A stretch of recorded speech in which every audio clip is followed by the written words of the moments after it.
you've got to find an edge on that somehow. And generally, you've got to look at yourself to do that. It's not a team thing, really. Because once your team's humming and you're playing and you're doing fine and you're sitting in and around the top, you need consistency with that, and you have to look at yourself and see what you can say, what can I offer the team? Am I at my best? Hello everyone and welcome to another episode of Down Under Paintball.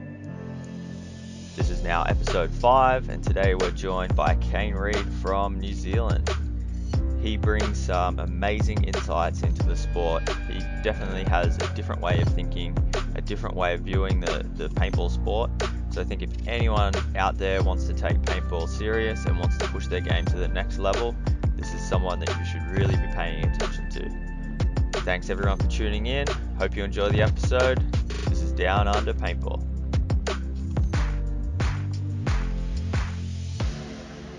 I'm here with my first international guest today. We have Kane Reid, all the way from Fielding in New Zealand. Hey, how are you, mate? I'm good. Thanks for calling in, and it's good to get an episode recorded early in the morning for once instead of late at night. No, it's good to get this done at the start of the day while the brain's still fresh. While the coffee's flowing. Yeah, the coffee's flowing. It just flew. So for those that don't know you, do you just want to give us a little bit of a background about you and the sort of area that you work in? Yeah, okay. My name's Kane Reid. I'm a personal trainer / strength coach, probably more of a strength and conditioning coach these days. I've been doing that for over 16 years now. I'm in New Zealand in Fielding. It's the home of the Expendables paintball team. I was lucky enough to meet Dave Hopkins a number of years ago and get on the paintball sort of scene and basically do the training for the Expendables paintball as they came through Super Sevens into the Millennium Series. So I train athletes predominantly, sprinters, rugby players, any sort of athlete. Basically, sport to me. So my job's to make you better at your sport, better at being you, better at being, just better at being alive, really. So. Yeah, awesome. So you said you met Dave Hopkins. What came first, the paintball or Dave? Did he get you into the sport? Yeah, it was Dave. It was pretty funny, actually. I was doing a 6-week challenge at the gym. So, it was a 12-week challenge back then. We used to do 12-week challenges, but people have got lazy, so they're down to 6-week challenges now. But that's how I met Dave. He came in and signed up on a challenge. He's a businessman, and his business was on the up, and stresses was on the up. Pretty much he came in the gym and signed up for the challenge. And we got talking, and he says, "Oh, I play paintball." And I was like, "Oh, okay, do you? That's cool." Thinking, what everybody does when they say paintball, go down the beach and we're in the forest and shoot at people. Yeah. and he says, "Oh, I'm captain of pretty much the best paintball team in New Zealand." And I was thinking, "Oh, hell, it's not much of a sport then." His team in New Zealand, and he laughed at me, and then we had a chat, and he showed me a couple of videos online, and I was like, "Oh my god, this is amazing!" So I wish I knew this when I was 20. It's the game that every kid plays in their backyard with the slug guns and things like that, But doing it for real. Yeah, doing it for real, and I was blown away with the whole sort of arena setup, and then. Basically, we went from there. I started training Dave, whipped some weight off him, got him in shape. And from there, the rest of the Expendable boys, the Christensen brothers, young Tom, come aboard. And, it's been all go from there. So that's pretty much worked, right. Oh, you've worked in the gym with the Expendables. Have they dragged you out onto the paintball field? Yeah, I've been there a couple of times. I've only had a shoot maybe twice. It's just time for me. I'm always busy. Like you say, Scotty, this is the perfect time in the morning. On a weekday, I'm at work at 4 a.m. or I get up at 4, and then she's all go till 7 p.m. at night. So but yeah, it's one of the things I keep putting on my list to do. Is actually, now that Dave's got a paintball field in Fielding and a club up and running, it's definitely something I want to try to find some time to do. Is I was talking to Blake Yarber about it, and he keeps giving me grief, telling me we should start an old man's league, and I'll be away. They call it the Masters, Yeah, League. yeah, the Masters League. Told me it's the old man league, That, but that's Blake being cheeky. yeah, But I think, yeah, it's definitely something we a little while back I had a brilliant idea through some of the contacts I have with my other athletes, was to I contact somebody in the local newspaper to get a bit of exposure for the Expendables when they're heading overseas to the Millennium Series, and we ended up on TV. So they brought a TV crew down from TVNZ, and we set up at the local rugby park, right in the middle of the park, and they come in and filmed us for the day. And then the Christensen brothers decided it would be a good idea to show Kane what a paintball feels like. yeah. So yeah, one right between the eyes from Blake. Oh And wow. I swear to God, I just figured out that I can see a stream of balls. And if I move that stream to the left by about 3 centimeters, I was going to hit Blake basically, it was in the God. He was sitting in God, and he poked his head in, and I thought, I've got you, bomb right between my eyes. So it's the difference between an athlete that can pick things up fast and a professional paintball player. I Yeah, was well, like, okay, Nick, 5 seconds, like 5 centimeters, and I've got you, mate, and it was too late. I'm surprised you know that much about, you called the bunker god. You already know what bunker names are and stuff like that. Yeah, You've got the grounding. I'm a bit rough on them, but I actually haven't. I never got to see a lot of the last Super Sevens at the start this year, the first one. Just been busy, but yeah, I'm a bit rough on them. But when I watch it enough, I pick it up real fast. I Yeah, mean, good. I had the luxury of going to Paris with the boys for Oh, days, and yeah, so I got a pretty good schooling over there. I mean, you're hanging around with Yosh and Ryan and Marcelo and Blake and pretty much the whole paintball community. yes. Yeah, get up really fast. Yeah, that's awesome. So you actually got to experience paintball in Europe. That's amazing. Yeah, I went to the World Cup in Chantilly with them, so it was amazing. It was definitely amazing. Probably one of the biggest things I'm thankful for Dave is I got to sit down and have paintball schooling from just observing those boys for you know the 7 or 8 days that we were together, from getting out of bed in the morning till going to bed at night, hanging around with the Dynasty boys, um, and just seeing how they go about things, and you know learning to understand why they're so good, why they're next level. I Yeah, mean, it's you an watch insight. Ryan. Oh, mate, it's unbelievable. I mean, I've got some pretty high profile athletes that I've trained before, and I've had lots of conversations with Yosh about that sort of thing, and just figuring out the brain, like the mindset of these boys is where it's at. That's why they're so good. It's their mindset. People Yeah. look at them and wonder. They just think they're freaks. They're not freaks. They're no different than anyone else. They're just well practiced.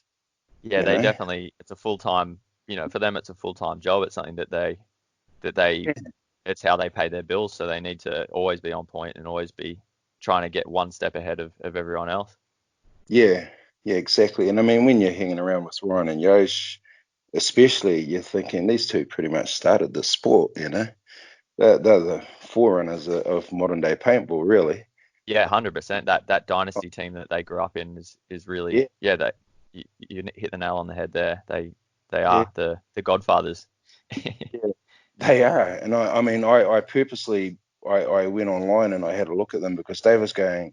I started training Dave, and we were doing the Super Sevens, and they were getting better as they got fitter. They got better, and and that's more to do with focus than anything. Because when you challenge your body, you challenge your mind. When you challenge your mind, everything starts to click. So he was like, "Oh, we're going to go play with Dynasty," and I'm like, "Who the hell are Dynasty? I didn't know who they are." And then so I actually went online and I watched a documentary about them when they Oh won yeah. the World Cup. I can't Yeah. remember what the documentary's called. I think they were going back around to try and win it again. But It could be so the Reckoning series, but I could be wrong. yeah, Yeah, I'm not sure. it was like a feature documentary. It was about an hour and a half, maybe Yeah. even. I watched that and just did a bit of research, and I was blown away by these guys. I'm like, okay. And then I looked at the stats. So the All Blacks are the most winningest team on the planet. So their win to loss rate is higher than anybody else on the planet in any sport. Okay. And Dynasty's on the top 5 of that list. It's like, Yeah, right. okay, these guys are pretty good, you know?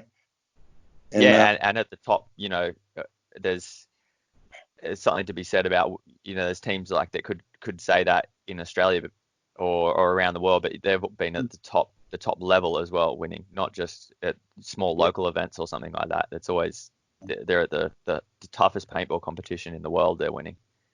yeah. And I mean, you sit there and you watch, say, any one of those boys walk out, and all of a sudden they just took a point. They just go out and completely annihilate a team by themselves. And you start to think, what's going on here? I mean, I've seen every single one of them. We've seen Blake do it numerous times on Super Sevens. They'll just play a point, and it's over. And everybody knows if Ryan's feels like it, he just destroys teams by himself. Yeah, yeah, You know what I mean? yeah, And when you see them, when you start to see the that come out of one player, you're thinking, how are they doing that? You know, because talent's not God given, talent's earned. And that's where I went. I just thought, all right, I'm just going to observe these guys. I mean, there was one part we were in one of the bunkers, and someone was pouring a pod, and they spilt the balls on the floor. And Marcelo turns around and he said, "Did you see that thing on YouTube last night? That guy flowing a pod? He's like, you got to do this, you got to do that." And Ryan's like, "Yeah, yeah, it was crack up." And Marcelo showed everyone, and Ryan turned around and said to one of the guys who spilt the paintballs, he goes, "You can't play until you can pour a pod." And I watched Marcelo, so I turned around and I poured a pod perfect, exactly how I did. I said to Ryan, "Can I play now?" He goes, "No."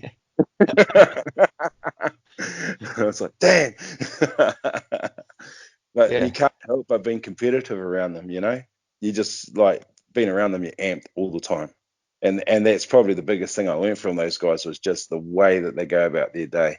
And then I can pass that on to the expendable boys and try and help them Well, improve their game that way as well, you know? well, it's that experience. There's people that would pay real good money, and I think for someone that doesn't play much paintball, you've probably got a better paintball mind than half the people out on the field, just by having that experience and getting that exposure to the top level, and what it's like, not just watching the games, but off the field as well, because it takes to win a paintball tournament. It's the culmination of everything. It's not just what you do off on the field. It's like you said, mindset, and off the field. Yeah, I'm surprised. Like, I'm jealous. It's a dream for many a paintballer, I think, to have an experience like that. Yeah, it's insane. I sent Mike a photo when we were having dinner on the last night in Paris, and I was sitting at one end of the table with Emma, my wife, and she came with us. So me and Emma both went to Paris for the time, and Emma did a bit of shopping with Diane, with Dave's wife, and then Yeah. they came out to the paintball too. But I took a photo and I sent it to Mike, and I looked down the table. I captioned it, "Dinner with Paintball Royalty." So there was Blake and Spicker and Yosh Ryan. It was like Dynasty at the table, and I was Yeah. just like, this is awesome. This is why I do my job, to get into these situations and learn. And you're dead right. I mean, you should be jealous. It's a pretty amazing thing to kick around with. And well, I mean, I can call them whenever I like. I send videos to them in the morning. They send me videos back to say this is what I want them to do. If I got an issue with somebody who's not doing what I want them to do, I'll pick which one of those boys I want to tell, so that they can basically sort them out for me. Depends how good they are, whether I tell Blake or Ryan or Yosh. But if I think you're in big trouble and you really need to be told, I'll tell Ryan because he doesn't mix words. Yeah, right. But if you want a softer, more philosophical approach, a little bit more of a coaxing back into line, it's you tell Yosh because he's away with words. Yeah. And I mean, yeah, Blake does most of the coaching this way, so we have conversations quite often about where the boys are inadequate and what they need to improve on, and that can be anything from skill to fitness is fitness, but generally figuring out why they're not being able to do what they need to do sometimes, where they're falling over, and a lot of that is mindset and the basic movement patterns of a paintball game, if you know what I mean. Yeah, yeah. Like the ebbs and flows, that kind of, is that what Yeah, you're talking about? Like just, yeah. I mean, movements, positions. Okay, yep, okay. this is the way I've broken it down. This is the way I see an athlete. Right now I have a 14-year-old girl who's the second fastest female in New Zealand over 100 meters. So I apply the same to her as I do to these boys. I've trained Shane Cameron, the heavyweight boxer. He's one of my best friends. So I've learned a lot from him through the years. Obviously, I've trained a couple of high-level rugby players. Hung out with Aaron Smith before he became an All Black a lot. Nani Laumapi, I trained him for a little while when he was still with the Warriors. So I've been able to watch a lot of athletes at the top end move, and then obviously hanging out with Yosh and them and Blake, being able to watch them and then compare notes. So it's sporters' positions. You have to be able to get into a position to do what you need to do. So a position in sprinting is whatever position you need to be in, say in the start blocks, coming out of the start blocks, your first foot strike onto the ground. In paintball, it's the same sort of thing. Yeah, It's okay. like coming off the wall. If you took a photo, does the photo look correct? If you know what I mean. Yeah, So yeah. and heading out to the corner and then coming around and basically just bunkering up down the snake. So what does that look like? Where is the inefficiency in that movement? Hunting it down and finding out why. If you know, do you Yeah. get where I'm coming at from that? If I took a photo of somebody, say on their fourth step off the wall, looking where their head is, looking where the marker is, looking where their feet are going, are they going to get there faster or slower? So things like that. Is Um, that something that you use a lot when you're working with athletes? You use a lot of like photography and video so that you yeah, can play it back and show them what it should look like? always. I'm always doing like slow mo. Well, I just use a slow camera, and that way I can just forward back to see what positions they're in when they're deadlifting, when they're jumping, all sorts of things like that. Um, and that's what I do when I watch the Super Sevens. I quite often don't know what the score is or what the hell's going on, but I'm watching what people are doing so that I can see how they move. Um, Yeah, yeah, that's I think Yosh is probably the person I learned the most about that from, because like watching Yosh is just like watching a Jedi Knight. Really, he's like Yoda or something. He's like, how the hell does he do that? And then if you hang around with Yosh for a day, you figure it out really fast. yeah. You see him warm up and he bends over and he puts his head on his knees. You're like, ah, I get it now. The reason he can get into these positions is because of his flexibility. But that flexibility is useless without the strength as well. So I had to talk to Yosh about what he does. And, it's that right there for me is sort of what's going on with the paintball now, and what I've learnt with the Expendables is because paintball's a fairly new sport, and the fact like rugby's been around since well over 100 years now, Yeah, yeah. well over, and it's been professional for a very long time, and it's got a massive exposure. I think not disregarding that and learning some of the lessons that these guys have learned the hard way through the years, and then transferring them to your sport.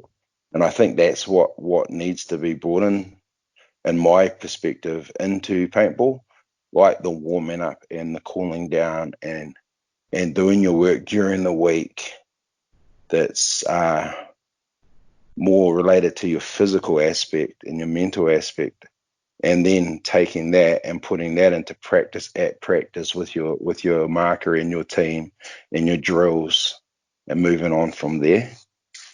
Yeah, So that's like from when I just in, my sample size of when I started playing to when I sort of finished up playing, just the difference then, back in the early days, like you said, it's the beginning of the sport, like it's changing so quick. And I think it's got to a point now where the skill level has sort of leveled out.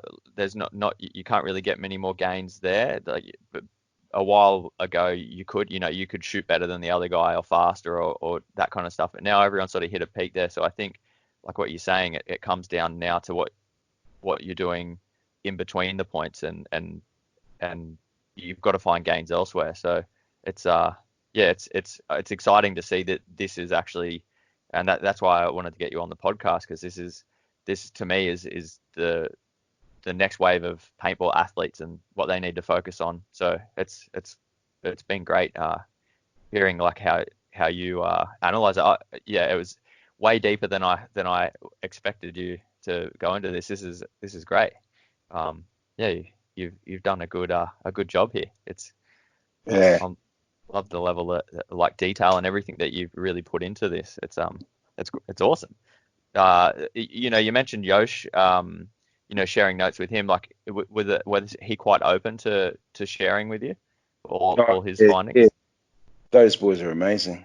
Like last time Yoshi was here, when he came over to play with you guys, he came in the gym and we went out and got a burrito for lunch, and parked up, and we're sitting there. And I mean, Yosh, you okay? So in the paintball world, if there was a pecking order, Yosh would be damn near the top, right? He'd Yeah, be I'm a big fan of his, so I'd have to agree. he'd be have to be one of the most sought after minds in paintball, I would think. And if he's not, he should be, because the guy's mind is amazing. Um, so I sat down and I talked to him, and we were just talking about athletes, full stop. And I said to him, I said to Yosh, I said, this is Yosh's mindset. This is why these guys are so good. We're sitting there, and I says to him, I read a book. It's called Legacy. And I said, I picked it up at a bookshop for like $2 in the secondhand bookshop. And I said, it's called Legacy. And it was sort of commissioned by Sashi and Sashi. And um, it's something like 10 lessons you can learn from the All Blacks. And he goes, oh, yeah. And he goes, I love the All Blacks. I love what they do and how they do things. And I mean, we got to go to the All Blacks because they're the best. Yeah, And I mean, they may not track be record. world champions right now, but they're the best. And everyone, even you guys in Australia, have to admit that these guys are pretty sharp. Oh yeah, it's with the way I view rugby is you're always fighting for second place, and the All Yeah, Blacks will win. they're going to have, if they have a bad day, you're in. Yeah, So we're talking about that, and I said to him, so this book, I said, basically it explains what the All Blacks do to make them win. And he goes, what's it called? I said, Legacy. And he goes, I'm going to go buy it as soon as we leave the shop. And I was like, wow, okay. And he couldn't. We walked out the shop. We walked to the bookshop, and it was on the shelf. So he brought it, and he read it on the plane to Australia. yeah, okay. Because he thought there might be something in there that could teach him something, so he could be better at what he does. And that's the mindset to these guys. That's what it is right there. You're looking at somebody who can probably play paintball with a blindfold.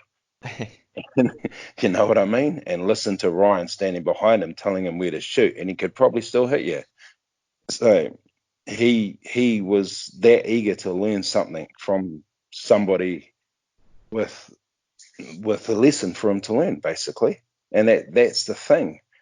They're humble, and you'll find the people that are the best at what they do in all sport are always students of what they do, and that's the biggest thing I get out of Yosh, is that he just wanted to read that because there might be one sentence in there that he just picked something up he didn't know or think of that he could transfer to his paintball game. And I think that's the difference right there. So he's always open. They tell me whatever I want to know. They always do. They always, if they have an opinion on it, they'll let me know if I ask them. I mean, I can messenger them whenever I like, and they just answer me back and tell me what I want to know. They're great. So those boys are all about making the sport better, which is what it should be about, you know? Yeah, not keeping, their secrets just so Dynasty can win. They want the whole level to the whole sport, to level up, basically. Is that what you're saying? Yeah. Yeah, they are. They're about taking the sport global and making it as big as they can. And I mean, it's exactly what you said. You nailed it on the head before. Like, you're only going to be able to shoot so fast. You're only going to be able to shoot so accurate. You're only going to be able to, know the layout of the field, whatever. Those things are dialed in, and they're getting more dialed in because basically, I mean, you can click on the internet right now and click up Ryan, and he'll be coaching you through anything you want to know. You know what I mean? And all you got to do is get in that video, and you're going to learn the skill. Yeah. So the only thing that's going to make you better now is your physicality and your mindset, because the skill of the game that's just practice. It's practicing your skills until you get it better. Now, the only way you're going to get them better once you get to a certain point is improve your physical ability to improve on that, because your body's only going to get out of it what you can put into it. And so, I mean, if you're rolling around with a V-dub body, you're going to get V-dub results. If you turn your body into a Ferrari, you're going to get the results of a Ferrari. I mean, that's probably the easiest way to explain it. And what I see on TV, there's a big difference. You see V-dub bodies and you see V8 bodies, and then you see somebody that used to be a Ferrari and they're running around in a V-dub old Jag sort of deal, but their skill level's still that high that they're beating up on everybody else. So, I mean, yeah. Well, there was a time, when the skill level sort of trumped, so you could get away with getting on the beers the night before and eating junk food. Like, I remember when I first started playing, my diet for the event was, I'd have a few cans of V, and that was about it, a packet of chips maybe. And as the level got harder and the points got longer, and it went to 3 days for some events, that's when you had to actually start eating real food and all that kind of stuff. It's and then you had to start hitting the gym. It's just a way that, if you want to be, it's a professional sport now. It's how people have to take what am I trying to say? It's how they have to treat the sport. With respect. Yeah, I mean, you look at the Super 7 series right now, and some of those little names back that they weren't quite there. I mean, there was SWAT and that all sitting at the top of the ladder now. Now you're getting like the Eskimo brothers and people like that, and sneaking up into the finals. At the end, you didn't see that a season or even 2 seasons or even a season ago, and now they're just starting to. Everything's leveling out. Dave comes back and he's like, "Oh my God, the tournament's getting so hard. They're getting so close. Can't afford to do anything." And that's what you want, because your sport should be a test. And you're right, it's professional.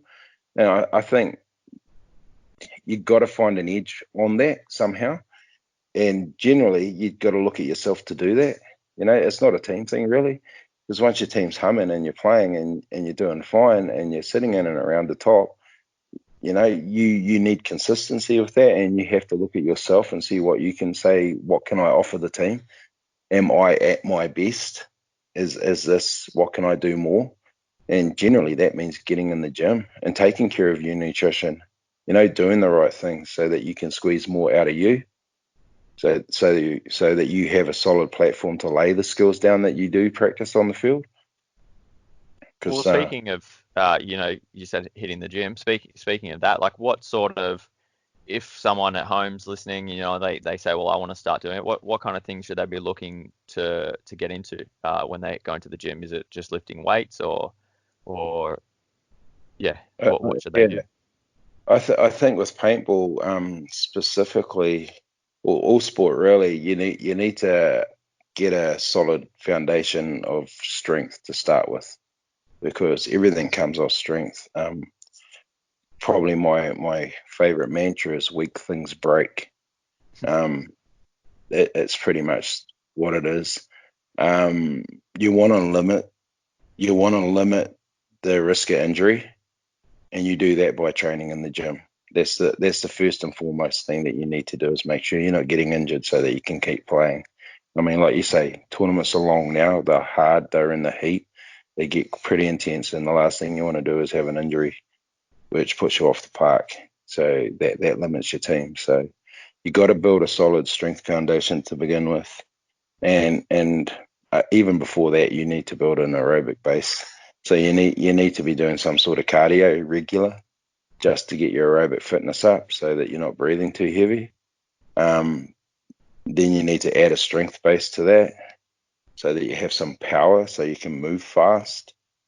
And yeah, like I said, weak things break. If you get stronger, then you're not going to break so easy. Um, then from that, you need to have agility, flexibility. So, and I guess in sport, it's a four-rounder thing, and that's where people get confused. They still go in the gym and they train like bodybuilders. Yeah, You have to, like, I mean, that's what brought the gym into the eyes of everybody, was sort of Arnold and pumping iron and the bodybuilding scene. But yeah, you got to put that aside and think, why am I here? I play sport, so I need to train like an athlete. There's enough of that online to be able to sort of steer you in the right direction if you look in the right places. Places like, if you look up Joe DeFranco, he's got a. If you just go to Google and you type in Limber 11, so that's Limber 11. That is something I ask all my athletes to do every day. It's okay, basically it's a like, I mean, Blake Yarber's got that link. He does this to try and keep him on the park as well. Because you got to think with these guys from America that are flying over to you, they get on a plane and they're sitting in a plane for how many hours? yeah, Then like they get off the plane a and they're day, yeah, expected, yeah, then they're expected to play paintball that afternoon, or the next day. So their bodies are all jacked up. So the key to being able to actually perform in the first place has been in a position to do that, no matter what your physicality is. So that's where the Limber 11 comes in. It's basically a foam roller and a ball and a couple of goofy little sort of exercises. And I mean, you can laugh at them, but this guy is one of the top NFL combine trainers on the planet. And I've looked at numerous professional athletes, and they go, "Oh, we just do the Limber 11. It keeps me on the park." So that's a good place to start right there. It'll start to sort out some of your flexibility and agility issues. You can use that as a warm up. It only takes about 7 minutes, and then you can get into your sort of gym program after that. So that's a good thing to start doing the Limber 11. I highly recommend that. Um, well, speaking of, you said the Limber 11 and the guy was a NFL combine player. Is there, and you said that there's a lot of things out there. Is there other sports that you found that are quite similar in skill set to paintball that you can get a lot of, watching that kind of sport? Like, I don't know, yeah, like, yeah, I think NFL all or sports tennis or are. anything. I think all sports are. I mean, I think all sports, like, the biggest thing that I find that people, I still argue with people about this now, and I mean, I get my information from, I mean, I don't make this shit up. I get it from everywhere, right? So I'm not going to be dumb enough to second guess the experts on this sort of thing, and then the guys that I get it from aren't dumb enough to second guess the people they get it from. So I use it. It works. I keep it. If I don't, I throw it away. Yeah, If you look at sport in a whole, you the key aspect to sport is power. Okay. power's speed. So one of the sayings I've heard is like, if you're not fast, you're sitting on the bench, right? Which is pretty much true these days. And if you're not I fast mean, on a paintball field, you're going to get shot. exactly, and you're going to be on the bench. You're no good to anybody unless you're fast. So it's power. I mean, there's no such thing as a rugby specific program or a tennis specific program or a paintball specific program. Really, there's nothing, because my job's not to make you better at shooting a paintball marker. It's getting you into the physical condition to be better at shooting your paintball marker.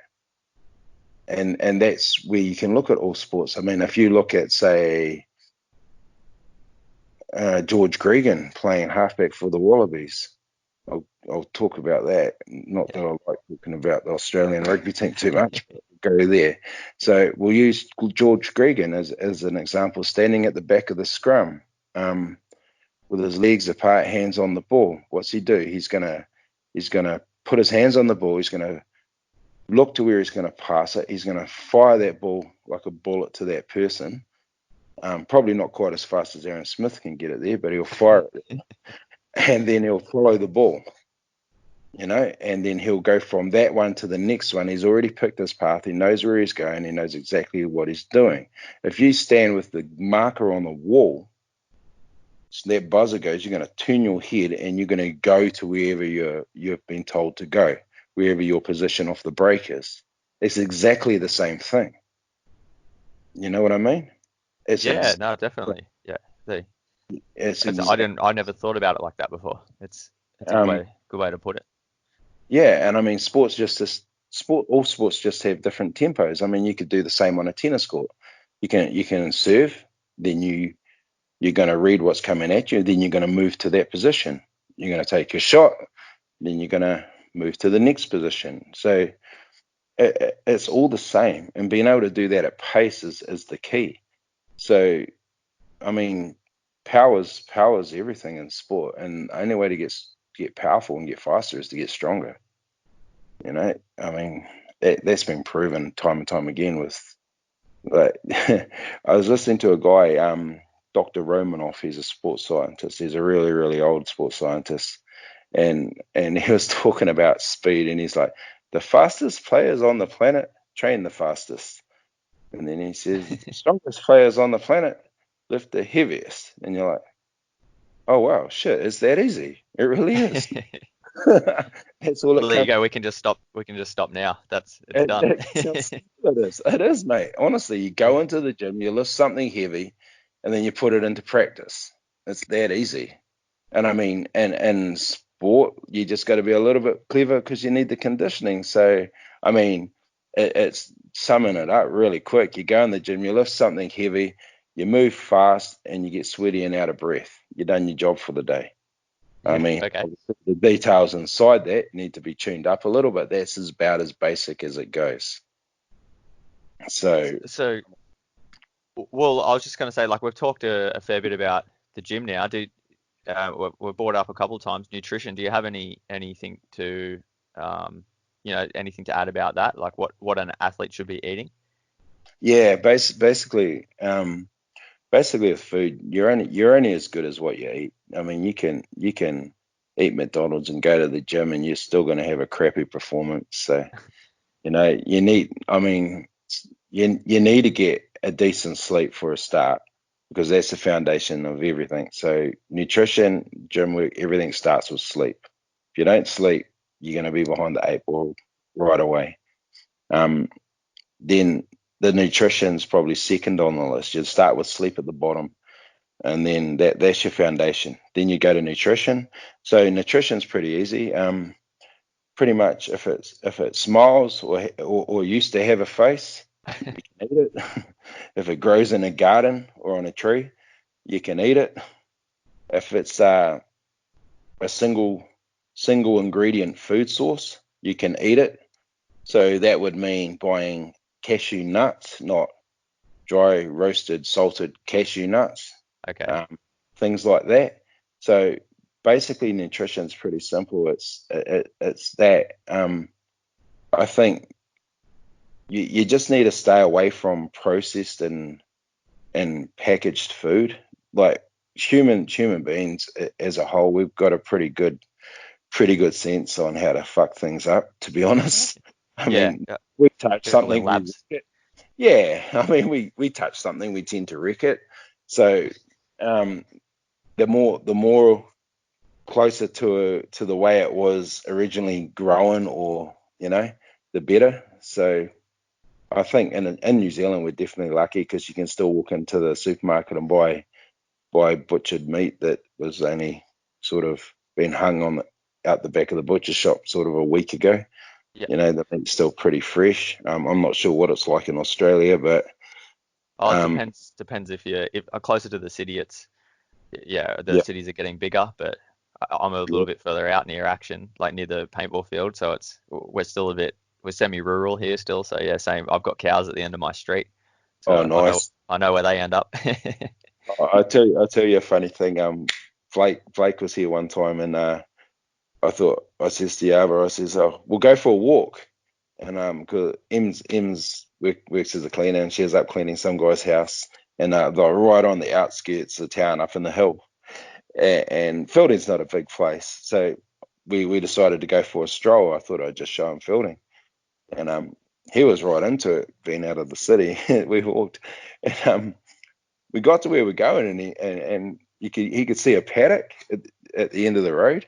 He's like, "What's up there?" And I said, "Paddocks, farms." He goes, "Farms? You're kidding me?" And I go, "Nah, I'll tell you what, we'll go get the car and we'll go for a drive." So anyway, we got up there and Em had finished, so we took him for a little drive, just like a minute out of town sort of deal, just out of town and around and back down. And it was like a 5-minute loop, and he was completely blown away. He was like, "Are those cows?" And I'm like, "Yeah." And he's like, "Oh my God." He goes, "Man, back where we come from, the farms are concrete." He goes, "You go in the supermarket and the meat's a funny color. You got to like look at it." And I was like, "Wow." So we took him out to this place just out of town, and they've got fresh milk straight out of the vat. So it's all good milk. You just walk in there and you put like $2 in the machine, and it gives you your bottle. Then you go over to the vat and you fill it up. And he was blown away. He's standing in there drinking this milk, and he's going, Dave, have you seen this? Have you been out?" But I mean, that's the thing. We gotta think ourselves lucky that we can still do what we do. I mean, obviously, like you're just saying, you still got cows down the end of the street. That's something that in time might not be there, and in America, it's definitely not there. So we're lucky. We have no excuse not to be eating a healthy diet. So, getting that good beef in you, things like that. Beef, chicken, veggies, fruit. If you're doing that and you're doing that regular, you pretty much nailed it on the head. And I mean, just ignore the diet trends. There's so many diet trends, but just think if you see a new diet trend on the internet or somewhere, someone's trying to make money. And at the end of the day, it just comes down to eating healthy food and eating it regular. And I mean, as a performance base, you got to remember, if you're playing paintball on Friday and you had crappy food on Thursday, it's still going to affect you on Friday. You need to be eating good food, and that'll keep your mind clear, so that you're able to process what's going on faster as well. Because I mean, the thing that crappy food really does to you is it makes you lethargic. It makes you think lethargic, and it's just not conducive to having a good performance, really. So yeah. Well, that's it. Yeah. Normally the cheaper the food is, you start going to like your fast food restaurants and all that. It's just heavily processed. So Yeah, I know that feeling. Yeah, I mean, and then at the Millennium Series, I was blown away in Chantilly. Like, you could literally walk over and get barbecue burgers for like, it was like €3 or something, and you could go over and they had these massive ground beef patties, and you just go buy a burger off the thing. Yeah. Between them and the croissants, I think I put about 5 kilo on while I was there. I was just blown away. It was literally, the food was amazing at the event. there wasn't anything cheap and nasty around. So they were quite clued up with that. But the French are slightly different. So Yeah, they're well, eating quite a healthy diet over there. So not like us. yeah, well, that's like a little bit unrelated, but yeah, we did, speaking about America, I was only watching something on TV yesterday, and um, it was a guy at the gym, and he was saying like he used to be really really fat, and he said because he was quite poor growing up. He said the cheapest thing that they could or the only thing that they could afford was takeaway, and we were just having a look at our country and the difference between, well, here a McDonald's meal is actually sometimes more expensive than a decent meal from a restaurant. So I think we're lucky that it actually costs a bit more over here, and like you said, healthy and simple foods are actually easy to get. You can still buy them from the supermarket. Yeah, Yeah, well, we are lucky. and that's the other thing. I mean, we try really hard here to grow veggies in our garden and stuff like that. So, I mean, we just shifted house, which is a bummer with the whole COVID-19 going on, because the house we moved from was set up. We had lettuces and tomatoes and everything growing out the back there, and we had Start no. again. Yeah, we have to start again. We'd be right into them right now. Wouldn't have to go to the supermarket, but yeah, the lady who brought our place will be happy. But Yeah. but I mean that's the thing. If you got room, just plant some veggies, because at the end of the day, even in the supermarket, you don't know what spray's been on what. So I mean, we're pretty good. We'll put a spray on a banana, so in a box in Mexico, so it doesn't die of whatever before it gets to New Zealand. But I mean, all that stuff leaches into into the fruit, and I mean, in the long run, it's probably not that great for us. So I mean, just trying to be as healthy as you can, and make healthier choices. And then, I mean, if it all goes back to looking at the boys at the top of the game. If you look at every single one of them, they're not carrying any luggage. None of them have got any fat on them. I mean, they're absolute athletes. And Oh, yeah. Dave's a testament to Dave Hopkins. That is just yeah, a testament to someone that, I've just, from when I first saw him on the field to just slowly watch him change, like event to event, and just get out there. He might be breathing hard at the end of a few points, but yeah, he's still ready to go, charge down that field and take people out. It's just great to see, and he's not the youngest player out there either. It's yeah, it's good to you can actually see, you can see the hard work paying off for him. yeah. The thing with Dave is, when I first met him, I actually thought this guy is going to either die of a heart attack or I'm going to kill him by accident. And he used to have nightmares before he came to the gym to see me. He used to wake up and he'd be like, I woke up in a cold sweat thinking about what the hell is that prick going to do to me at the gym today. And he still came. He still came. He still come. And I mean, we whipped him right down to about 109 kilos for the first year in that Millennium Series. And that was simply because his dream had come true. Yeah. He was like, I get to go and play professional paintball.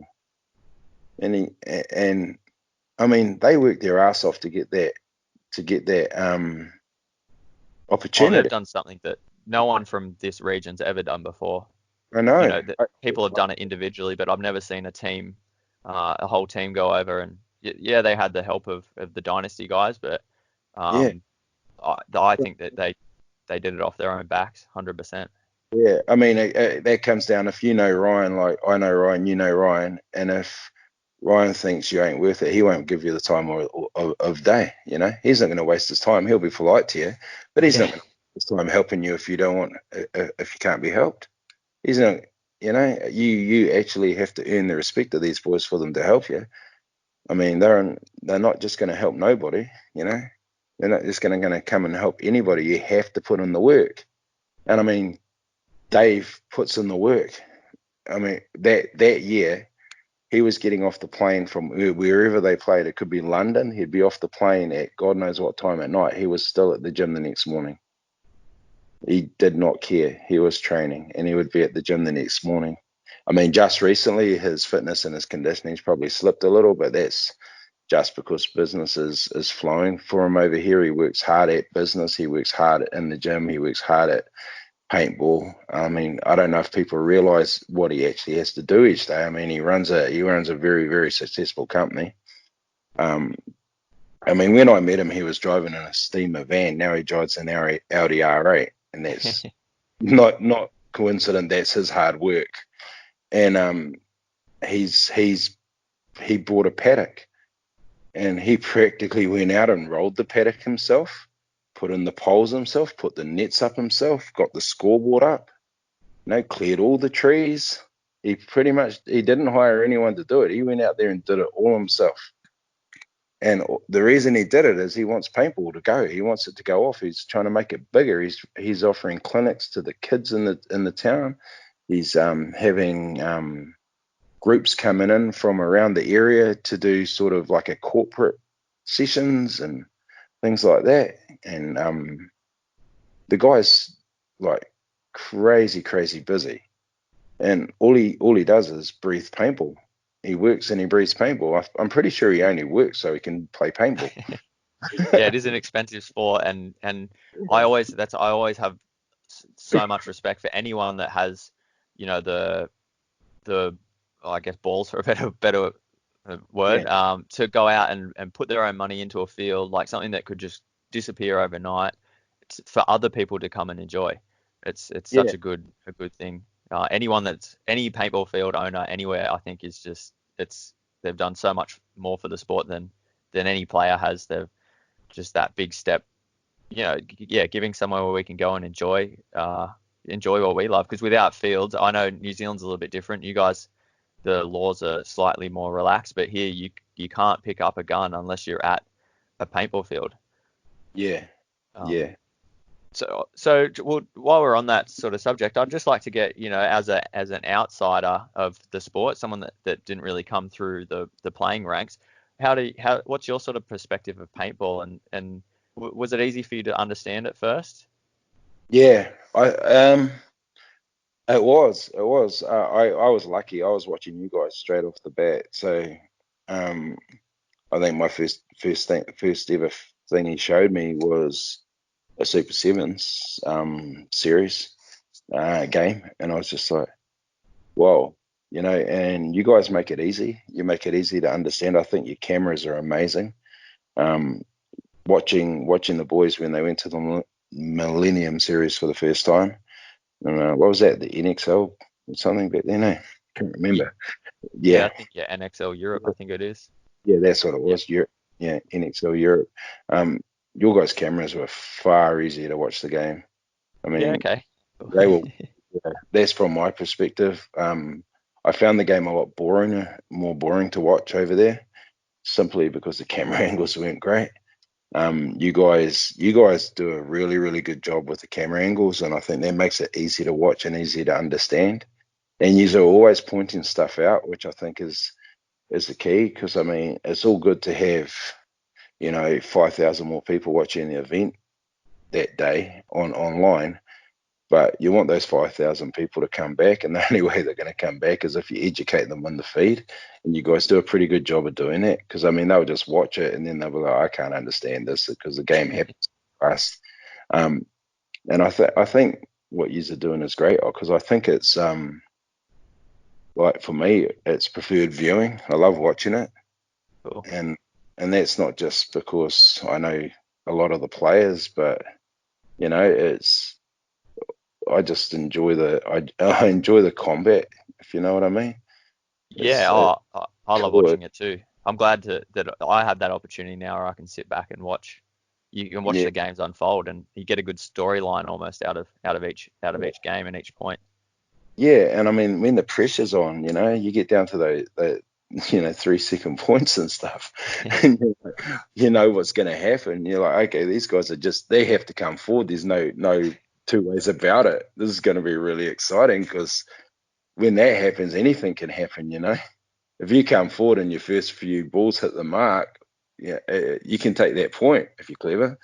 But if you come forward and straight off the break you miss, you could be sitting on the bench watching the finals. Yeah.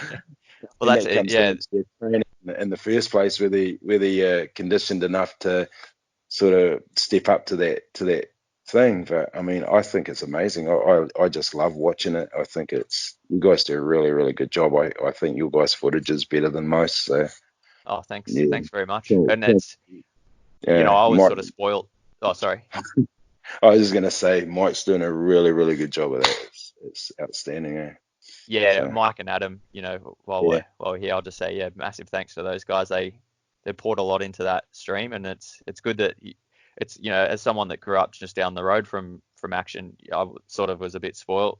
I could just drive 10 minutes down the road and there was the feel. But it's good that, we get Dave's mum tuning in and stuff. You guys are able to cheer on teams that you're sending over, and it's good. It's showing more. I don't think we've ever seen this many New Zealand based teams coming over to Sydney. It's yeah. great. I think you'll be Um, getting more too from the sounds of yesterday. The thing with the Expendables, like they've had nowhere to practice really.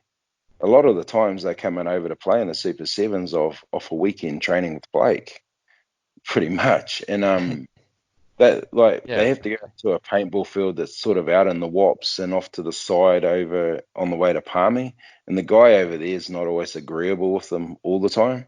So now that Dave's got this paintball field up and running, I mean his paintball field's mint. You could hold an international event on there without a doubt. It's awesome. And now that they've got that, they're able to get out there every day. And I mean young Thomas he's in the house at the field, so he's based there, and yeah, it's a big okay. farmhouse and sheds all around the place. So they bought a digger steamroller and stuff to do the fields, and so I mean Tom just has to walk out the back door now, and he's out on the park, he can go shoot, He and lives at Tom, a paintball field. Imagine that. yeah, he lives at a paintball field exactly. One of my sons lives out there with him, so that and Ivan and Blake get out there. Ivan's a lunatic. He really is. He like, what did you do last night, Ivan? He might say, I Xboxed and watched paintball. Yeah, That's what and he'll be out there with his marker just constantly practicing. I mean, that kid has got so much potential. Him and Thomas being the young bucks. Um, I can't see why those boys can't be playing in the NXL at some stage. They they've got it right there. They're in the right position, and it's just time and dedication for those boys. Watching the difference between them from when I first met them and started training them to now. Thomas has gone from a little boy to a man. I mean, I think that shows in his game on the paintball field now. He gets down snake side and he can be pretty dangerous. So, and I mean, yeah. I noticed Expendables used to use him. He wasn't always the first pick for the snake, but now when he's on the field, he can just destroy. yeah, he's matured amazingly, and I challenge him. I challenge him big time. That was what the biggest thing with Thomas was. He was young, he was fit, he's reasonably strong. He just was. He's a typical teenager. He didn't know how to work hard. Um, and that's the thing right now. We grew up in a different world. You know, we grew up in a completely different world. Hard work was hard work, and now it's not so much for the teenagers. So I challenge him. I mean, he'll come in and I go, "How's your legs?" And he goes, "Oh, that's all." Okay, cool. We're doing legs because I want to see how he reacts to that. I want to put him in awkward positions and awkward situations.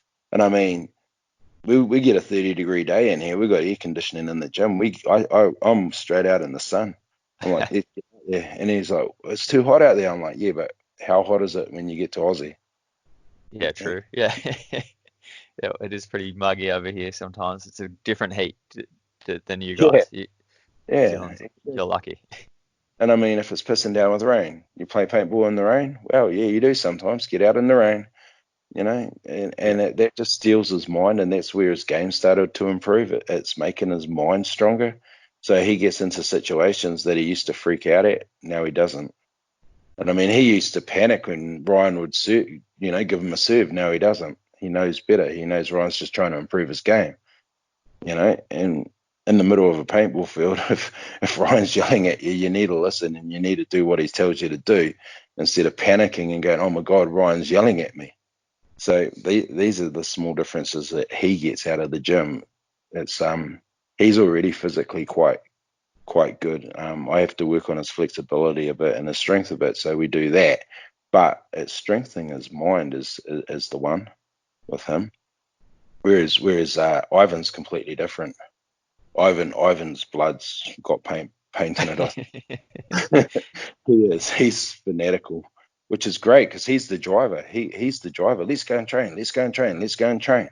And Dave's the man at the top, and like you say, Dave's getting older, but I mean, he's had it rough probably this year, just because business has taken off so much for him, so he doesn't get to train as much as he wants to or he should. And I mean, he's getting on a bit now, but like I say, he's just got to run to that wall. So, Dave, all you got to do is run to the wall, mate. Once you're in the wall, you're good. Well, speaking of getting on a bit, we're starting to run out of time a little bit. So just before we go, just a couple of things from you. If someone here back in Australia or even around New Zealand tuning in, wanted to get some more information from you or maybe do some online coaching, is that something that you offer? Yeah, definitely. I'm up for anything. Yeah, you can contact me on Messenger, just like Kane Reid. Look me up, you'll see me. Messenger me, or there's KR Performance Training on Facebook. I basically use Facebook. I get over the internet pretty quick, so you start getting Facebook and Instagram and everything. I started on Instagram. There's actually a bit of footage on there from Yosh, and I started it when we were at the Millennium Series, and then I sort of just got over it because it's all you do is post all day. So Yeah. yeah. So I mean, there is a little bit of value if you look up car performance training on Instagram. You'll catch a couple of little golden nuggets with Yosh and Ryan at the start of my Instagram page. But basically on Facebook, if you message me on there, I have a online sort of training thing that I run through Facebook. So yeah, it's called the Lion's Den, and Nice. basically, yeah, the Lion's Den. So basically, it's called the Lion's Den because I mean, a lion can be lying in the sun, and a lion just gets up and decides, "I'm going to kill you now," and it does. That's the way I think my athletes. That's how I train my athletes. So literally, you turn around and say to Thomas, "Let's go out and play paintball right now." He'll be like, "Okay, I'm good. Let's go." You know what I mean? There's no preparation. There's no nothing needed. You're ready to go all the time, every time at your best. So that's why it's called the Lion's Den. Lion's the Yeah, king of awesome. Well, Walter. Yeah. Sorry, the king of the jungle. yeah, Lion's the king of the jungle. So that's why it's that. That's what we want our athletes to be. But I mean, you can find me there. That's the easiest way. Message me pretty much through Facebook. Yeah, KR Performance Training. Look me up Yeah, on awesome. send me a Well, message. Tell me what you're up to, and then we'll have a chat and figure out what we can do to help. yeah, well, I'll chuck all that in the show notes as well, so people can find it there too. Yep. So I've got a pretty good idea of who you're going to say, but I'm asking all my guests if they could let me know someone that they would like to hear on the podcast. Maybe someone that from your neck of the woods that you think people might like to hear their story. From here, I think obviously Dave is a must on your podcast because I mean in paintball in New Zealand, that guy has got to be the godfather of paintball in New Zealand because I mean he's pretty much taken over everything here. And I mean, he's looking if the COVID-19 wasn't around, where were you guys going to be this weekend? You would have been. Yeah, we had Yeah, teams flying over. we would have been doing this face to face just about. He's he's got an event planned with Dynasty's playing, so and Wow, filming. that's That's cool. ridiculous. So I Yeah. mean, that's what he's planning that with the boys. So I mean, you got to talk to Dave. But I think another person I would want to talk to is Ivan. Honestly, getting Ivan on there, he's a bit shy. You might have to coax him into it, but I reckon you get quite an interesting story from him. To be honest, Okay. I mean, this is a kid that's sort of just jumped into paintball because his boss plays paintball, and he's travelled the world doing it. You know? So he works with Dave, does he? Yeah, he Or works for Dave. All of them do. oh wow. Well, Yeah. Okay. Dave I works didn't. for Christensen Brothers, and Tom obviously works for his dad. So there's Dave owns Custom Blinds, and so Blake and Ivan work for him. and Yeah. Thomas is working there now as well. So yeah, Davey All's just over So in the whole Park. business shuts down. Yeah, they do, mate. That's the part. That's why he's so busy when he gets back, is because when they're playing Millennium Series, they're never at work. They're going to Super Sevens and they're all around Europe. So yeah, I don't know how he does it and still get to the gym in the morning. But yeah, I reckon having a chat to Ivan would be pretty interesting. I'd love to hear that because I actually think him talking to you would make him a better paintball player too. You know, Okay. just Well, I'll yeah, definitely add him to the list. It's he's someone that we talk about quite a lot on the on the webcast. But yeah, to be honest, I haven't really had many. Most of the guys on the Expendables I've had some chats with, but he's always, like you said, he's a bit quieter and just always doing his own thing. Probably thinking about paintball. yeah, he does. He's a really nice guy, and he is quiet and he's unassuming. But I think his story is amazing. I mean, shit, he's been more international airports than most people I know, and it's all with a paintball bag, dragging an HK Army bag behind him. You know, Yeah. we were going to Paris. I keep losing him. I lost him in Dubai because I already knew where he was going. He was gone.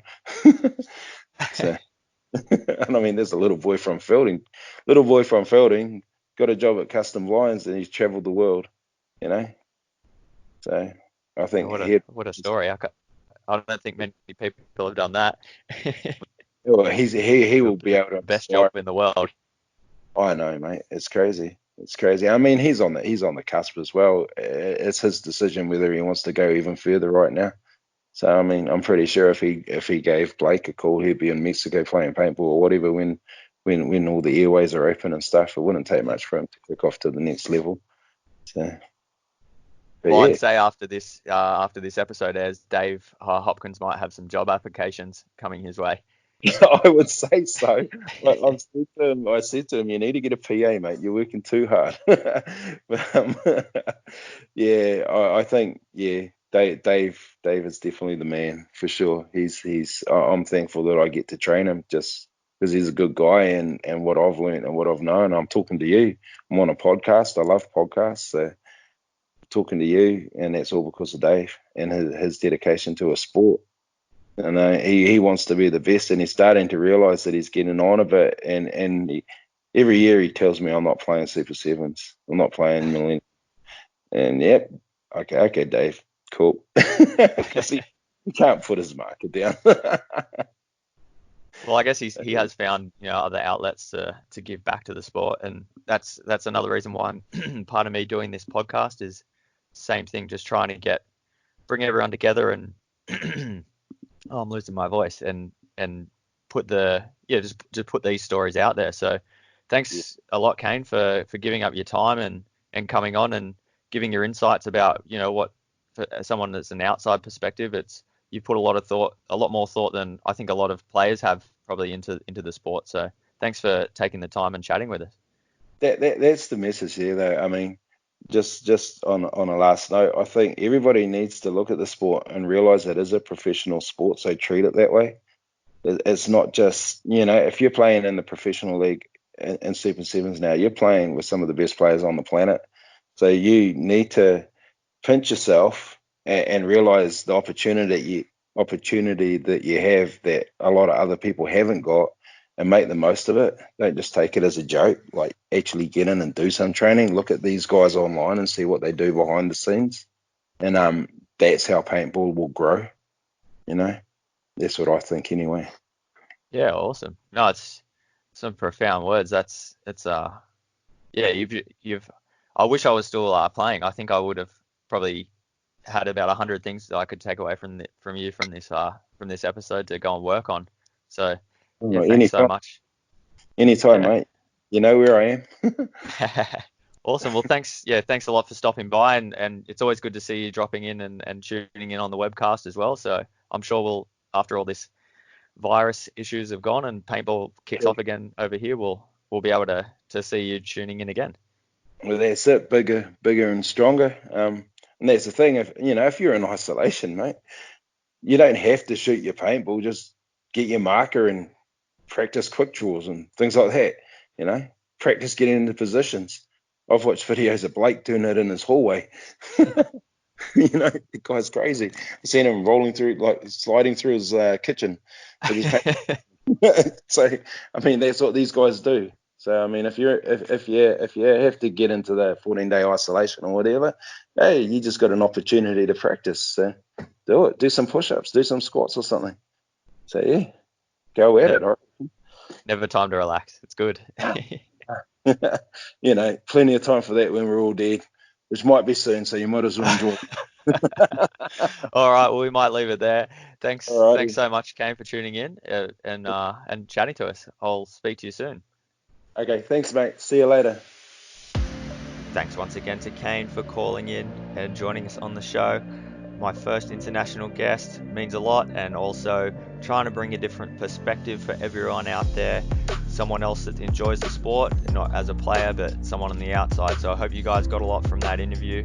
If you want to get some more reading done, Kane talked about Limber 11. I'll have links to that in the show notes. And also Kane's Lion Den if you guys want to do some of that online training. And another big thank you to everyone for tuning in and checking out the show.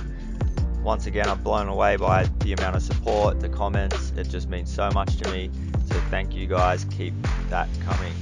We've got plenty more guests lined up, ready for some more shows coming up in the future. Thanks once again for tuning in. I'm Scott, and this is Down Under Paintball.